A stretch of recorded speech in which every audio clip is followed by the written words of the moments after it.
Guys গরমের জন্য বাইরে থেকে ঘরে চলে এলাম।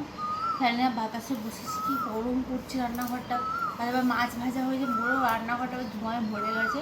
তো সেই কারণে আমি বাইরে চলে এসেছি, মানে রুমের মধ্যে আর কি চলে এসেছি, বাতাসটা লাগুক। ওই রান্নাঘরে আজকে ফ্যান চলছে, কারেন্ট যাচ্ছে না, থাকে প্রচুর কারেন্ট অফ হচ্ছে। সকাল থেকে তো প্রায় 2-3 ঘন্টা কারেন্ট থাকেই নি। আজকে এখনও একটু আগে কারেন্ট থাকেনি। আর মেঘটা প্রচণ্ডভাবে করেছে, ওয়েদারটা আজকে অনেকটা আলাদা, রোদ নেই কিন্তু তার মধ্যে একটা ভ্যাপসা একটা গরম আছে, যার কারণে রান্নাঘরে থাকতে পারছি না। আমার তো সকালে রান্না হয়ে গেছে কমপ্লিট, কিন্তু তোমার দাদা থাকেনি। আমি তো স্ট্যান্ড তো নিজে করতে পারি না, তার জন্য ওই জন্য অপেক্ষা করছিলাম যে মাছটা করবো, তোমাদের একটু শেয়ার করবো। যে ছোটো পোনা মাছটা নিয়েছি, প্রতিদিন তো মাছ পাওয়া যায় না, তো ছোটো পোনা মাছটা সব করে পাওয়া যায় না, আমার এখানে পাই না। তো যাই হোক চলো, ওই জন্য নিয়েছিলাম। তো তার জন্য ওকে বলেছিলাম যে একটু ভিডিওটা করে দিলে, ও থাকেনি, বাইরে গিয়ে দেখতো। তারপরে ও কাজ থেকে এলো 1টার সময়। তো 1টার সময় এসে পরে আমি এখন ভিডিওটা শুরু করলাম।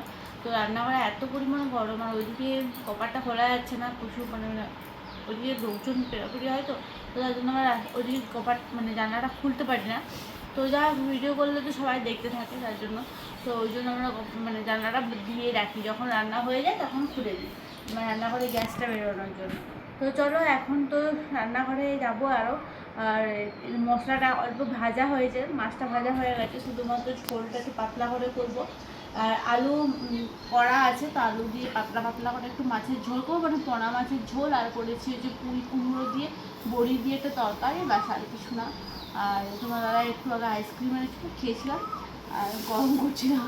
তাই চলো গাইস, একটু পরে যাবো, 2-3 মিনিট একটু গ্যাসটা বেরিয়ে যায়, তারপরে যাবো।